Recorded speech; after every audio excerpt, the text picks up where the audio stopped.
సనాతనలకు స్వాగతం. సనాతన ధర్మ కేంద్రం కామేశ్వరి వాణి సమర్పిస్తున్న సరికొత్త కార్యక్రమం శ్రీ బాలా త్రిపుర సుందరీదేవి చరిత్ర. దేవి ఉపాసకులకి అత్యంత ఆనందమును కలుగజేసేది శ్రీ లలితా సహస్రనామ స్తోత్ర పఠనం.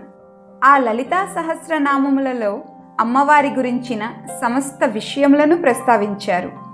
అమ్మవారి రూపం, తత్వం, మంత్రం, తంత్రం, ఇలా దేని గురించి ప్రశ్న వచ్చినా అందులో నుండి మనకి సమాధానం దొరుకుతుంది.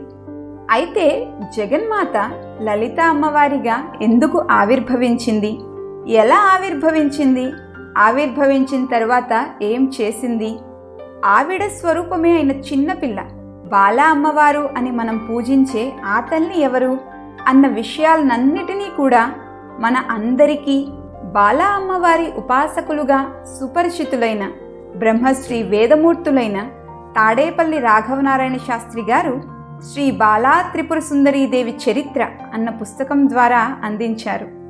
శ్రీ బాలా త్రిపుర సుందరీదేవి చరిత్ర పుస్తకమును ఈనాటి తెలుగువారికి అర్థమయ్యే విధంగా ఎపిసోడ్స్ రూపంలో మీ ముందుకు తీసుకువస్తోంది శ్రీ కామేశ్వరి ఫౌండేషన్. భగవత్ కథను భక్తుల నుండి తెలుసుకోవటం పుణ్యప్రదం.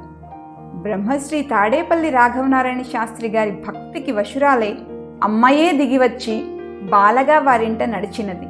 అటువంటి భక్త వరిష్ఠుల చేత చెప్పబడిన దేవి చరిత్రను తెలుసుకోవటం మన మహద్భాగ్యం.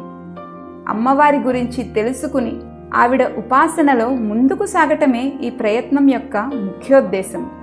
కావున మా ఈ ప్రయత్నంలో దోషాలేవైనా ఉంటే మన్నించగలరు. ఎపిసోడ్స్ రూపంలో మేం ప్రసారం చేసే జగన్మాత కథను చూడాలి అనుకుంటే మా శ్రీకామేశ్వరి యూట్యూబ్ ఛానల్కి సబ్స్క్రైబ్ చేసుకోండి. మీరు విని మీ వారికి కూడా అమ్మ అనుగ్రహాన్ని అందించండి. సనాతన ధర్మము వర్ధిల్లుగాక. ధన్యవాదములు.